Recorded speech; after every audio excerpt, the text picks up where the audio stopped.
معجم کبیرش یک روایتی را میاره از ابو خالد ابن لجلوج صحابی پیامبر صلی الله علیه و سلم که اما حضرت میگه توصیه داد امتها را فرزندوشا قبل از وفات توصیه شو کرد وصیت شو کرد که گفت اذا انا میتو فلحدنی وقتی که من مردم برای مرا لحد بکنی همون زمان هم قبر ده نبود است رستکی میکندن شق میگن او را بعد قبر شامی میکندن که لحد دارای حضرت خودش همی لحد دور قبول داشت خود پیغمبر هم قبر پیغمبر هم همتری لحد قطعی بوده است حتی در روایت اومده است حضرت میگه اللحد لنا و شق لغیرنا لحد برای ما شق برای غیر ما هر دشب رایج بوده است در هم حجاز هم رایج بود در مکه و در مدینه و امروز هم در تمام یعنی عالم اسلام اگر نیا کنی هر دش درست است نه که لحد قطعی اگر کنن بهتر و خوبتره اگر امکانیتش باشد مثلا همه ابن لجلوج گفت که وقتی که من مردم قبرم که کنده قبری لحدارم بکنه و میگه که فاذا دفنتمونی شن علی تراب شن وقتی در خاک موندنم خاک در بلون چپکنه و میگه که فقر و عند رأسی بفاتحه الكتاب و عند قدمی باخریین من الفاتحه من البقره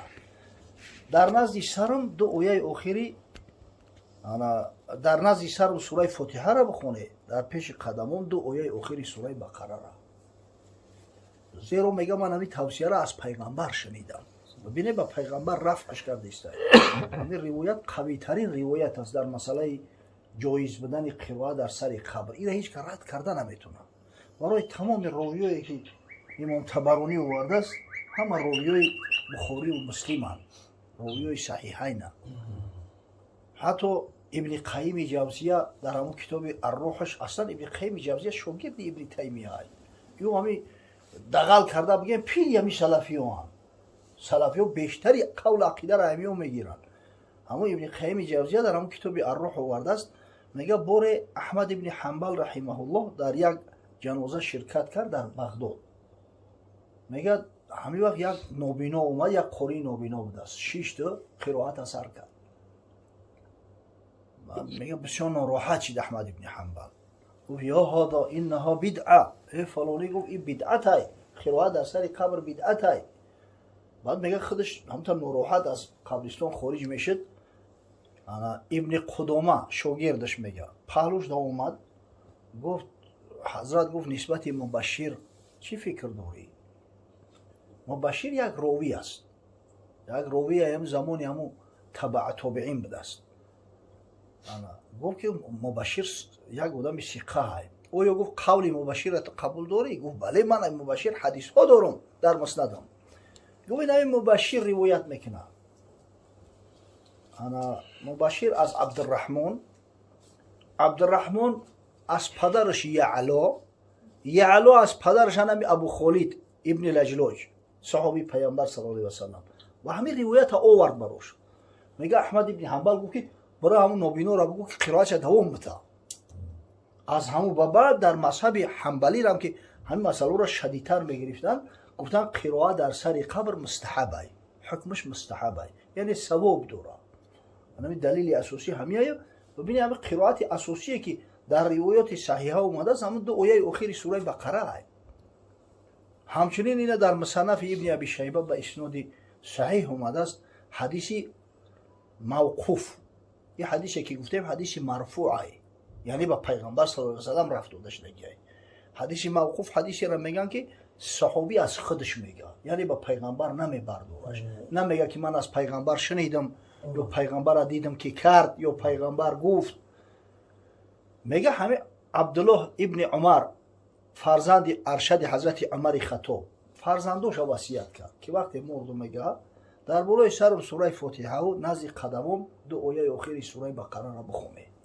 یعنی از همه معتبرتر همیه این مانعی عذاب قبر هم هست ان شاء الله چرا در خدمون همیره کم میخونن در ما عادتا تبارک میخونن در جامع السنن امام ترمذی یک روایت اومده است همین مسئله سوره تبارک در سوره ملک در کتاب تفسیرش حضرت میگه هی المانعه این مانع عذاب قبر همین سوره تبارک گفته است. این میگه که هي شافعه هي مشفعه، این شفاعت کننده، این شفاعتش پذیرفته میشود.